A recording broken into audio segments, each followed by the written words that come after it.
So before I start this video, I want you to know that I'm sick. Sick from the flu, sick of the bullshit, and sick of niggas acting like on Black History Month. Now, does that make me a bit racist?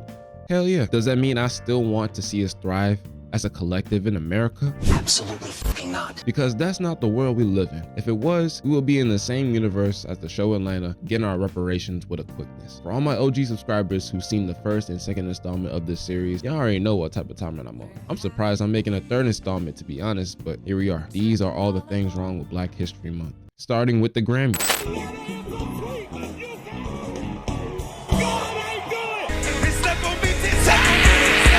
Now, before I get into the obvious part of the Grammys, let me just say that unlike these other niggas that had a problem with Killer Mike sweeping every single award in the rap category and smiling about it like he just got all the Pokemon gym badges in each region, I don't have a problem with it. It's the Grammys we're talking about. Like, let's keep it a band. Sure, Travis Scott should have had more nominations and definitely should have came out with at least one Grammy. But if I gotta be in that predicament, I'd rather get robbed by an ATL veteran in a game than a washed up rapper who made a song about thrift shopping and then proceeded to tell me in the world that I got robbed and how I should have won these awards.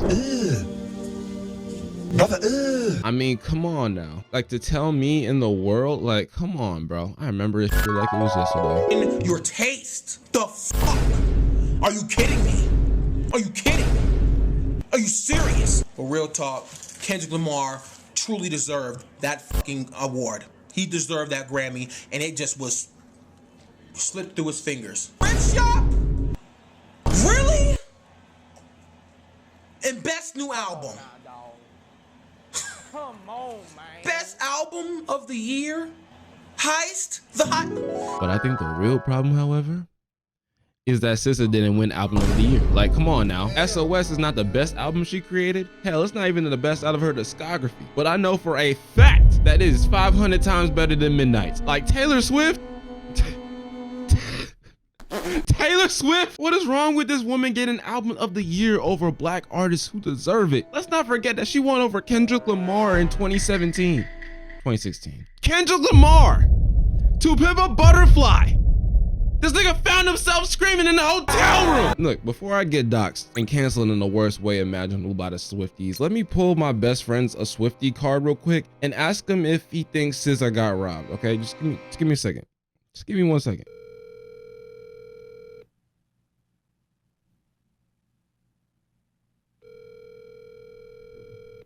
Your call has been forwarded to voice. Man, what the fuck?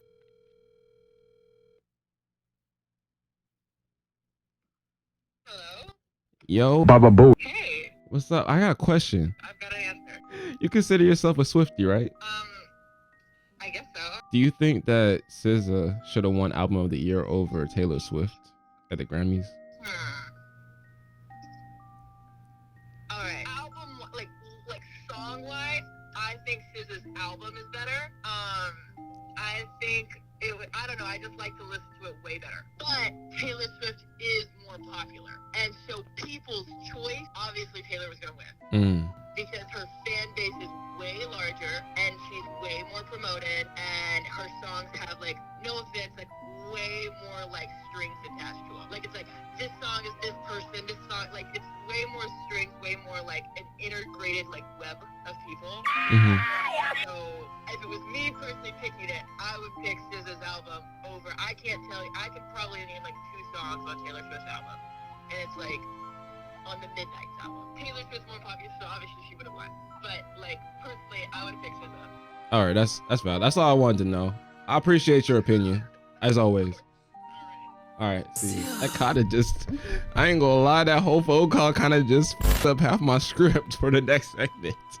Anyways, to add more salt in the wound though, it's been 25 years since a Black female artist won album of the year at the Grammys. The last one who got an award was Lauryn Hill. If it wasn't clear when they did it to India Marie, or Macklemore over Kendrick, or The Weeknd, or Beyonce, it's clear as f now. Speaking of Beyonce,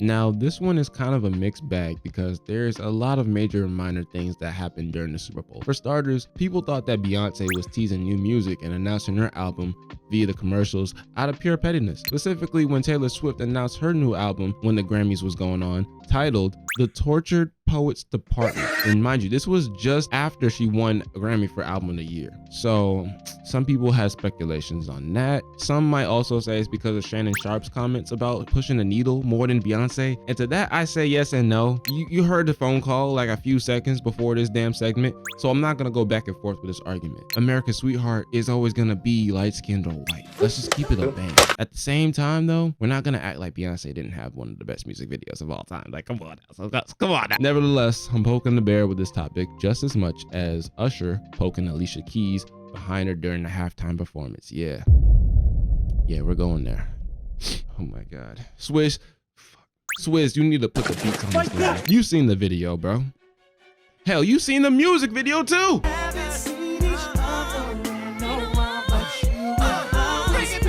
Confessions came out in 2004.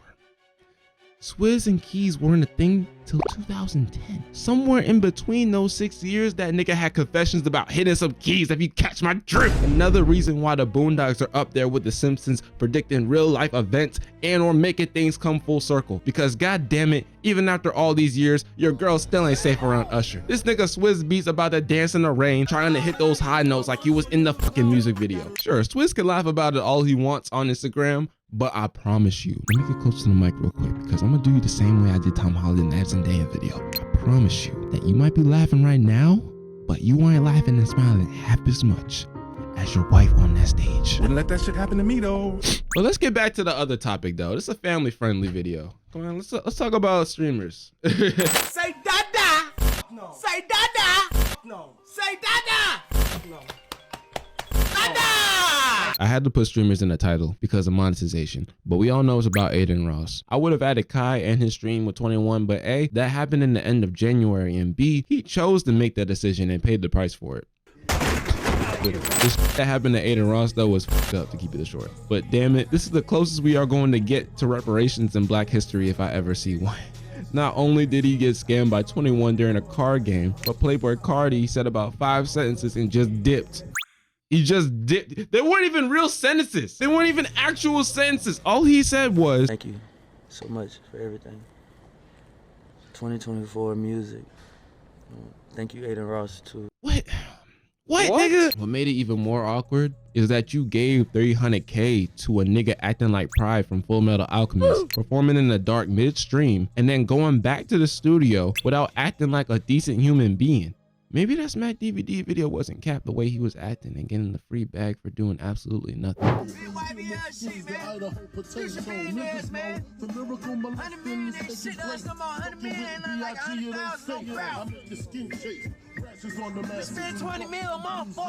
There's a great chance some of that money was from that stream. Overall, Adin, stop bringing these rap niggas on your stream, especially ATL niggas out of all people. Soulja Boy is an exception. With how Black History Month has been treating you, we might never get a collab stream from artists again. Even Lil Uzi did streams for $0.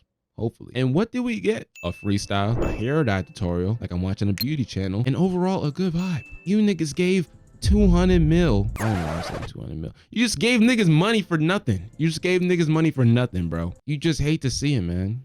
Just like this next segment, unfortunately. That's all right. Good night, girl. I'll see you tomorrow. What the fuck? Now, I'd be lying if I said that I watch his videos daily, but I don't. His way of editing videos is something I respect and have drawn inspiration from a few times in my videos, similar to the Rantons and the Croc Gang ENTs and the Afro Senjus, etc. So it hurts me to see that after he died via overdose and playing Overwatch, fucking Overwatch, all this started coming out about how he was stalking people, dealing with minors, how he was a rapist and a pedophile, trying to kill his roommate and other people while driving under the influence. Like, there's a lot of shit. Okay, it's a lot. It's not the first time he's been into some controversial shit, but it's like after he died, it's like he opened a can of worms that he's unable to close now since he's fucking dead. Twitter had a field day just roasting and memeing his death to the fullest extent imaginable. Some were creative, some were disrespectful, but I really think this is what he wanted. So hear me out, all right? Hear me out. He started his journey playing Overwatch, right? And then died playing Overwatch. I don't know about you, but there's something poetic about that. And I don't even play Overwatch like that for real. Jokes aside though, the biggest problem I've seen regarding this whole Twomad situation is how all this shit came out, not on Black History Month, but this shit came out about him not even a full day after his passing. And the fact that nobody saw the signs of him declining into a downward spiral either just says a lot. Now niggas be thinking that these artists, these creators, these content creators, they think that they're going crazy and going batshit insane during the peak of their career, and niggas think it's just because of the personality. But no, the more I'm seeing this, the more I'm thinking this has got to be a mental thing. From his last couple of videos, it was disturbingly similar to Etika and his mental state. RP Joy-Con Boys for life. Same with his tweets though. Oh god, the tweets. Looking at his tweets was like looking at Kanye's mental breakdown too all over again during 2016, and it shows. Like, bruh, I'm not trying to defend this nigga. He was definitely unhinged. But still, man, RP Twomad. And I'm sorry for both his victims and family and anybody else who got afflicted with his free, okay? Speaking of Kanye, though.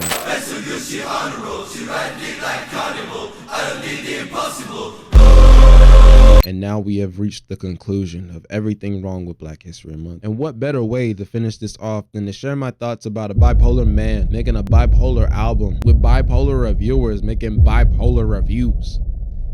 Y'all know where I'm going with this. But before I talk about the album that's unreviewable, keyword, let me just address how this release was messy from the jump.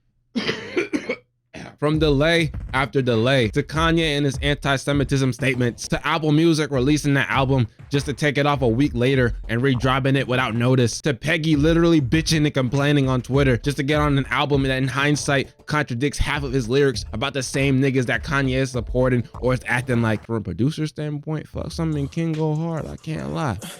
But it doesn't change the fact that a nigga had to sell his morals for a Nazi bag. I mean a Vultures bag. And to add more insult to injury, this nigga JPEG Mafia is also beefing with Freddie Gibbs, who is also a part of Vultures. He's also a contributor to the fucking rollout. So why the hell are you beefing with another bald nigga in a rollout like this that's already messy as it is? Would you be mine? Who's really gangster? I'm gangster, nigga. You haven't done anything gangster in your whole motherfucking career. I have always wanted to have a neighbor just like you. Except get your ass beat, get your baby mama fucked on camera, and get embarrassed. Won't you please? Won't you please? So stay in the gym, bro, because it's... Could you be mine? Won't you be my neighbor?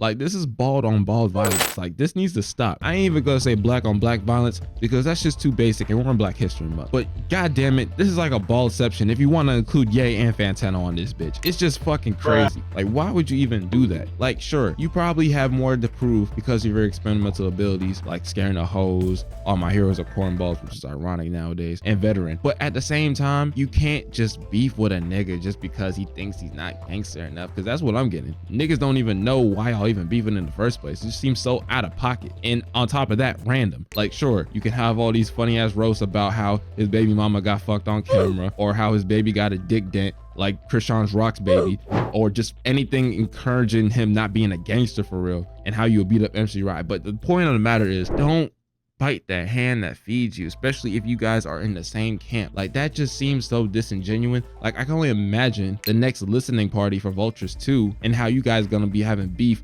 on or off stage. Like, this just makes no fucking sense to me. And I'm starting to realize this too, that every artist, or most artists that I've seen collab with Kanye, have either just talked about problems with him after the album, or got into some controversy, or just plain out fell off. My three top examples: Chance the Rapper collabed with him on Coloring Book and Life of Pablo and has dropped the worst album of his fucking career. Designer only made one hit and started spewing a bunch of bullshit and then ended up talking about him through a song and then jerking off on the plane. Big Sean, he had albums and he has collabs, but it's only after he got out of Good Music and he's talking about how he just doesn't fuck with him and just plain out dissing him on Drink Champ. So it's just a lot, bro. 070 Shake, she had the best feature on Ye.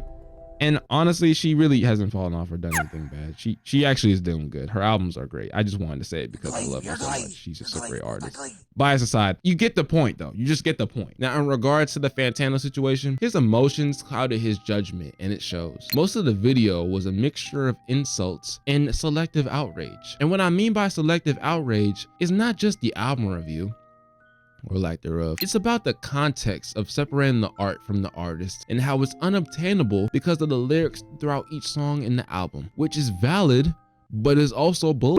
Because while I agree with him saying that it's hard to separate the two if the said controversy is in the art, there's also been albums that have been swept under the rug a few times, and there's reviews of other hip-hop artists that don't preach the same anti-Semitic message, but is harmful nonetheless to a certain audience. For example, Sexy Red, nigga gave her an 8 on an album that has been talking about the same shits that have been a problem in the black community. No one wants to talk about it because it's Sexy Red, and I don't blame you. I do like Ski, but still, you can't deny that the shit's kind of a little bit, you know, harmful to a certain audience.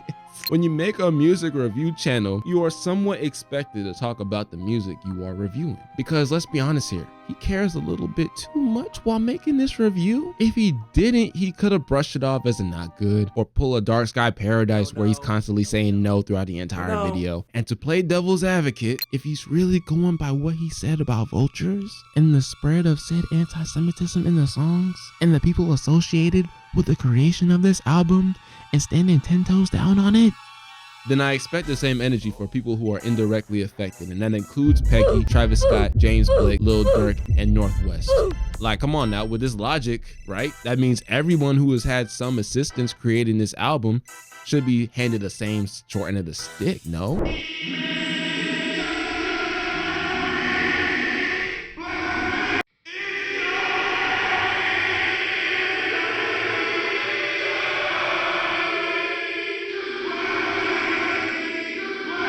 Like I said before, insults and selective outrage. And if you really want my thoughts on Vultures, here it goes. It's decently average. There's a few honorable mentions, but that's it. The last time I was really excited for a Kanye album was Donda. And even then, it was bloated and filled with some of the same issues that we're dealing with today. It's not anything new, bro. We've been dealing with lackluster albums from Ye since 2016. Since the life of Pablo. What? Yes, I said it. There it goes. Looking back on Pablo, it wasn't anything groundbreaking. I like the album. I still like the album. It's just not groundbreaking. I go as far to say that I had a better listen with Yeezus and think it's more groundbreaking than Pablo, but niggas aren't ready for that conversation. Overall, man, that's Black History Month in a nutshell. The main thing I can draw out of most of these moments is that ATL niggas are robbing people on a global scale now. They changed the way we view things nowadays, and that's good. Keep it up, guys. I'm rooting for you. Scamming all 2024. Make sure to like, subscribe, and hit that bell for more videos and to boost up our algorithm, especially if you ring that Nova bell. Just ring that Nova bell. It's right there. Make sure to check the Discord as well. Link is in the description. And in conclusion, Just remember, when she come back, it ain't because that bitch give a fuck about you. It's because don't nobody give a fuck about that bitch. Game is game.